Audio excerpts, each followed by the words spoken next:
Welcome to the Occupational Safety Leadership Podcast, episode number 259. And in today's very short and sweet episode, we'll talk about expecting hardship out there. Anything that's really worth doing is going to be difficult to do.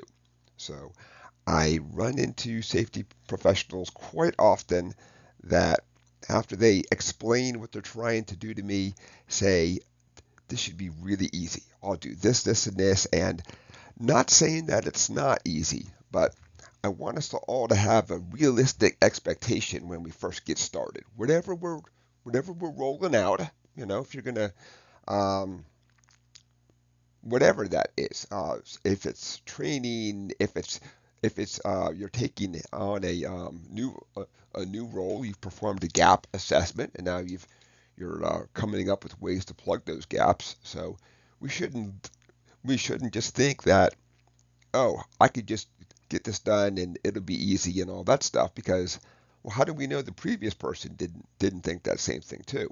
You know? So not that things have to be hard on purpose, but I also think that there's a lot of times that we show up and say, oh, well, we see where something has to be fixed, and that's what's going to make it easy, you know. Well, just by saying it, just by identifying it, well, quite possibly you brought something to light. But let's not just think that literally everything that we do is going to be an easy task, because many times what you're asking people is, you've worked this way for X years. There's been a hazard. Sometimes people have been injured, sometimes they haven't been injured, but we want you to reduce risk even more, you know. So there's naturally going to be a little pushback. There's also going to be naturally a little pushback from folks if you just kind of blow into the site, say, this is how we're going to do things, and then you kind of leave, of course, you know. So you haven't built that rapport with people. And one of the ways that I found that really helps is, as funny as it sounds, you literally talk to people. You know, I think that's one thing that not just in safety, but a lot of jobs really suffer with is, um, they're so focused on getting done what they got to get done, they really don't get input from the folks that it's going to affect. You know, so I can write a awesome procedure, training, whatever you want to call it, from my cube, and it's the greatest thing. It'll pass any audit. It'll do all that stuff, but doesn't mean it works. Doesn't mean it's even real, because the folks who have to use it, they have to implement it.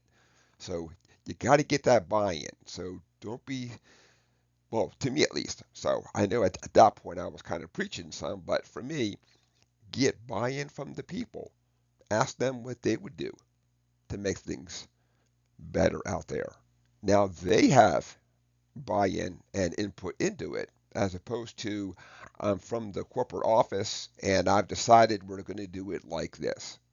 So that is a strategy if something is catastrophically unsafe. So I'm not going to say that that strategy is not always. That's not a long-term strategy. That's just to get you over the hump strategy until you can really build that rapport, really go back, talk to the folks out there, see what the hazards are and how to go back and address these hazards. And so that's all that I have for today. Just a very short, sweet episode. Been doing safety close to 35 years, and they still run into folks who just say it should be easy.